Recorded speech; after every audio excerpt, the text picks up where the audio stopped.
Shalom and welcome back. Today we are talking about Esaus Sword, a life of struggle and conflict. The prophecy of the sword and the fate of a nation. Now, a destiny forged in conflict. Among the many swords mentioned in scripture, Esaus' sword is unique in that it is not an actual weapon wielded in battle, but rather a symbolic prophecy given by his father Isaac.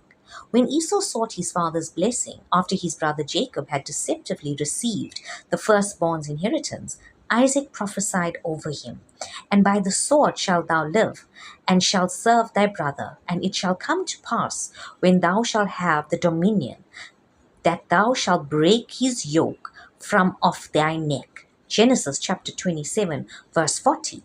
This prophecy foretold that Esau's descendants would live by the sword, engaged in conflict and warfare, but that one day they would break free from their subjection.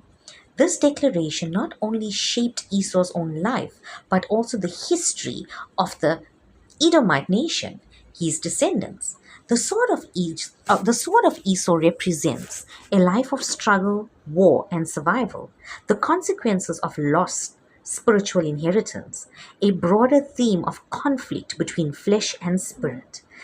Now, this will explore the doctrinal and devotional significance of Esau's sword, examining its role in personal struggle, national conflict, and spiritual lessons for believers today.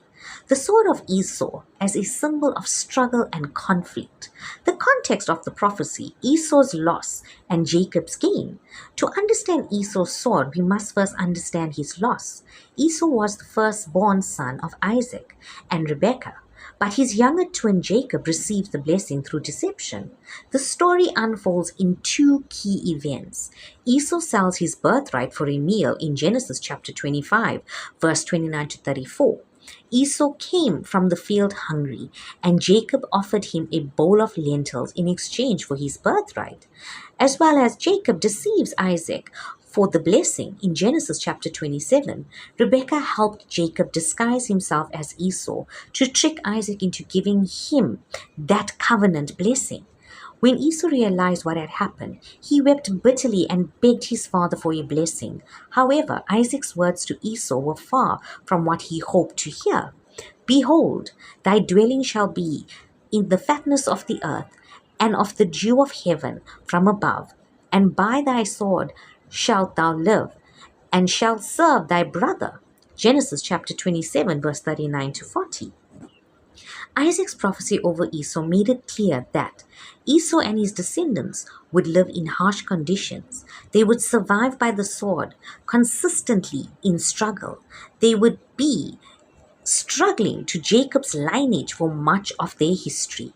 This was the beginning of Esau's bitter conflict with Jacob, which would later manifest as a national rivalry between Israel and Edom.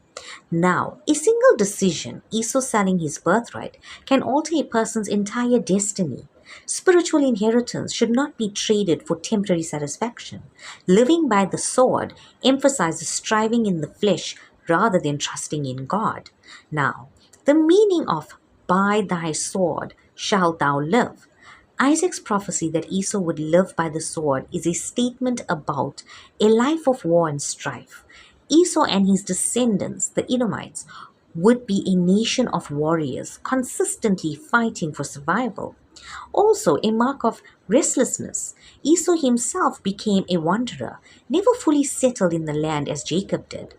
A spiritual symbol of the flesh, Esau represents the carnal man who relies on his own strength rather than God's promises.